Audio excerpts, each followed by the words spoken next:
Let's turn this into this.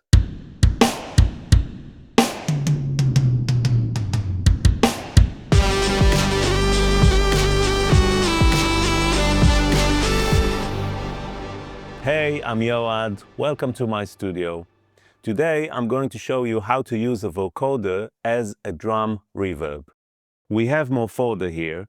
The reason I'm using Morphoder, apart from the fact that I was a member of the design team which created this product, is that it has a built-in noise generator. I have these drums here, and I can use them to modulate the built-in noise. And it will sound like that. Quite vocoder-ish. But if I make the release time longer, I get a long tail, which is quite noisy. At the moment, the amplitude shape of the noise is following the drum, especially like that. The toms are longer, so it's following the contour of the drum. But if I increase the smoothing, it's going to be more like noise. And if I increase the release time, it's more like generic noise, where the format is dictated by the modulator, which is the drum input. But the amplitude contour is quite neutral. So we have quite a smooth tail. And that already sounds like a reverb. If I introduce the source, since we're dealing with the spectral character of the modulator, I can introduce offset to that shape.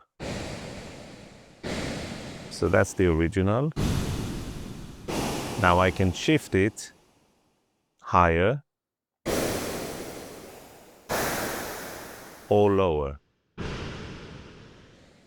So if you imagine a graphic EQ which represents the character or the energy in each band of the snare drum, I can then shift all the bands to the right or to the left. And with the source,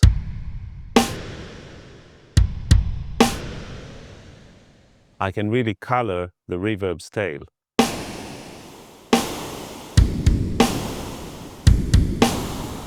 Now, another way of shaping the reverb is by using a gate. I'm using a gate which receives its sidechain from a duplication of the drum kit. So I can really gate it, and it doesn't take into account the energy added by the noise of the vocoder. In other words, this is just the dry signal which is triggering the sidechain, and I'm using a high-pass filter on that signal. So I'm just getting the peaks, the initial kind of transient to trigger the gate. And by doing that, I can use the hold to get a gated effect.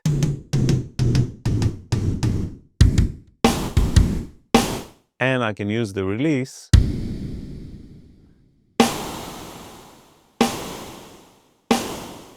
which gives me more control over the shape of the tail. I can also use the attack, so I can introduce the reverb gradually. So it's more smooth, almost creating a reverse effect, if you like.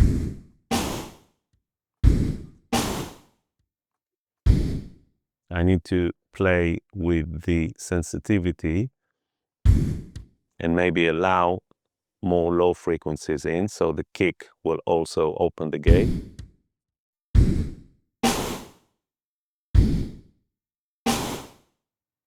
Or I can even emphasize some frequencies here.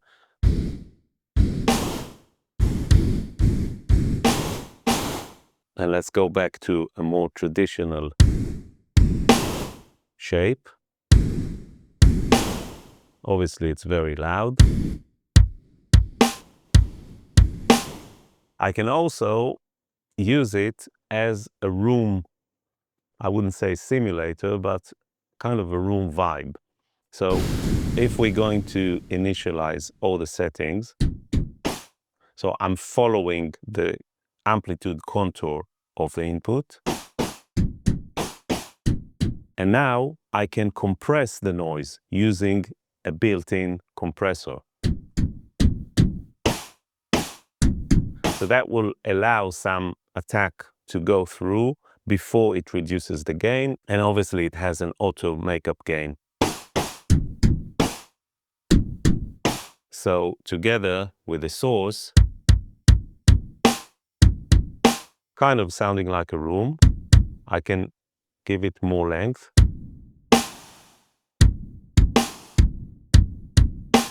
Now, since I'm hearing something that sounds like noise in the tail, I can filter out some of the high frequencies.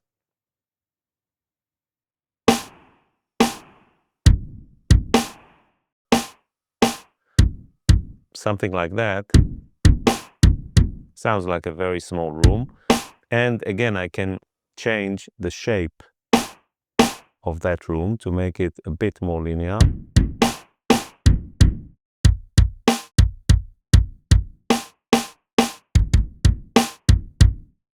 Now from here, I can change the formant value with a bit more length.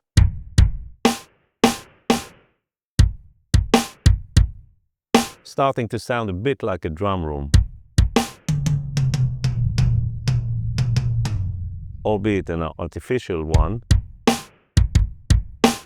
but I find it very interesting and very creative, and I can modify the settings in a way which is unlike what I get on a normal reverb, which leads to unpredictable results, which means creativity or potential for creativity.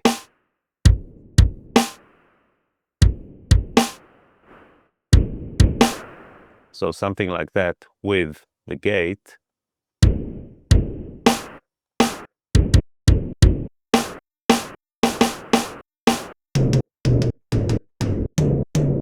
I can't think of any reverb that will give me that sound.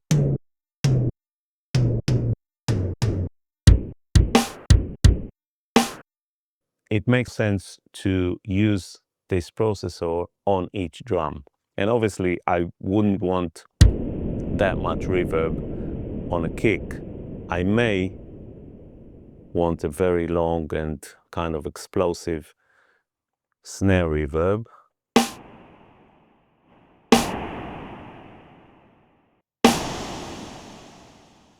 Something like that. But it's unlikely that I would want the same on the kick at the same time. And then I have the other EQ bands, which will allow me to shape the tone further.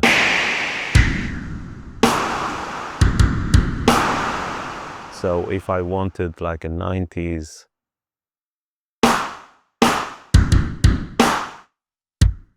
snare reverb,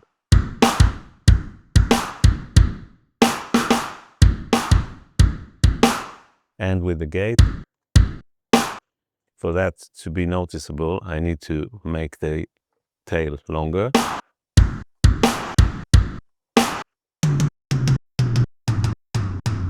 So that's how I use a vocoder as a drum reverb. I hope you enjoyed this video. If you did, you know what to do, and I will see you on the next one.